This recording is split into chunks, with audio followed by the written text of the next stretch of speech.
নমস্কার বন্ধুগণ। নমো পার্বতীপতে হর হর হর মহাদেব মহাদেব মহাদেব। তো আজকে কাল ভৈরব জয়ন্তী। কাল ভৈরব, কাল কথার অর্থ হলো সময়, আর ভৈরব কথার অর্থ হলো অহংকার। তো কাল ভৈরবের কথার অর্থ হলো যিনি অহংকারের সংহার করেন বা অহংকারকে শেষ করেন। বাবা কাল ভৈরবের পৌরাণিক কাহিনীটি প্রধানত হিন্দু পুরাণ অনুযায়ী, বিশেষ করে শিব পুরাণ ও স্কন্দ পুরাণে বর্ণিত আছে। ইনি হলেন ভগবান শিবের উগ্র বা শক্তিশালী অবতার। কোনো এক সময়ে সৃষ্টিকর্তা ব্রহ্মা এবং পালনকর্তা বিষ্ণুর মধ্যে বিতর্ক সৃষ্টি হয় যে কে শ্রেষ্ঠ সে নিয়ে। তো এখানে ভগবান ব্রহ্মা শিব ঠাকুর সম্পর্কে কিছু অবমাননার মন্তব্য করেন এবং অহংকারবশত নিজেকে পরম ঈশ্বর বলে দাবি করেন।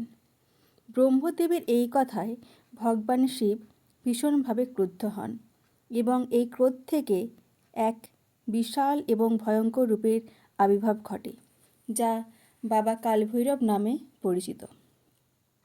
এই দেব ব্রহ্মদেবকে তার অহংকারের জন্য শাস্তি দেন, 5টি মস্তকের মধ্যে একটি মস্তক ছিন্ন করেন।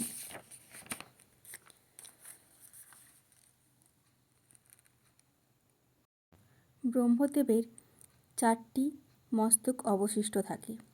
ব্রহ্মদেবের মাথা কেটে নেওয়ার ফলে বাবা কালভৈরব ব্রহ্মহত্যার পাপে জর্জরিত হন।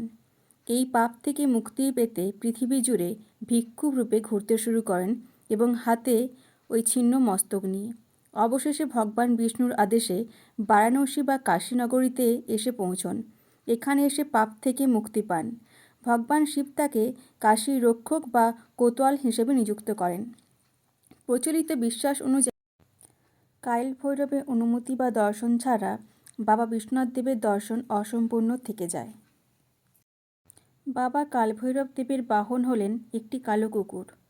যেখানে ভৈরব দেবের শাস্তি শেষ হয়েছিল সেই স্থানের নাম দণ্ডপানি। আশা করি আপনাদের সবার এটা ভালো লেগেছে। ধন্যবাদ। ভালো থাকবেন এবং ভালো রাখবেন।